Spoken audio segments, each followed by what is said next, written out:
DSCR loans are an investor's cheat code or a deal that looks really good until they hit underwriting. Here are 7 important things you need to know before you get one. Welcome to Mortgage Tips and Bacon Bits. I'm Sean Segaloff.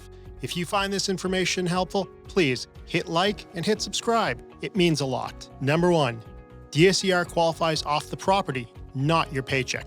That's why it's so unpopular with investors and people that are self-employed, because what we're looking at is the income from the property versus the expenses of the property, not your tax returns.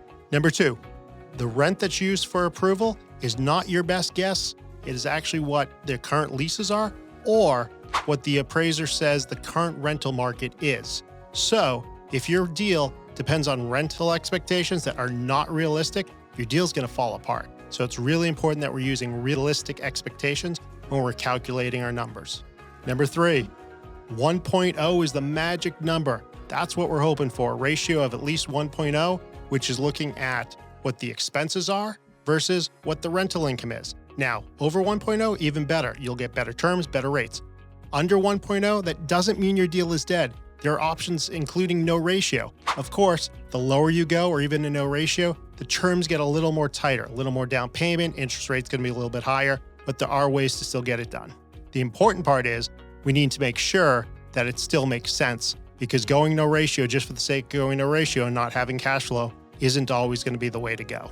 Number 4, the payment side includes more than just principal and interest. It includes your taxes, it includes your insurance, and if there is one, it includes an HOA fee. That's really important because sometimes you may see great rental income on a condo and then you factor in that high HOA fee and the numbers aren't going to work for you. Number 5, expect higher down payment and reserves than a typical mortgage. The reason is on a DSCR loan, they know there's going to be times of vacancy and also times for repairs. So they have to factor that into this ratios as far as what the income's coming in at. Also, got to keep in mind, if you're looking to buy multiple properties, those reserves adds up. So you want to make sure you have enough reserves so you're covering all of the properties that you plan on doing at the same time. Prepayment penalties are actually common, so it's important you know your timeline. If it's something that you're looking to refinance in 6 months, it's really important that we find the right program that fits those needs. A lot of these DSCR loans will have a prepayment penalty, which will give you better interest rates, but it really all depends on your timeline finding the correct program. And last but not least, DSCR is a strategy loan. So you're not just shopping interest rate, you're shopping strategy. Can you close in an LLC?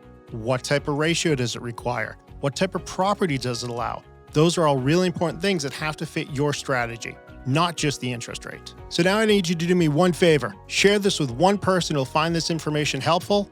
And please, don't forget to subscribe, because mortgages shouldn't be complicated. They just have to be explained correctly.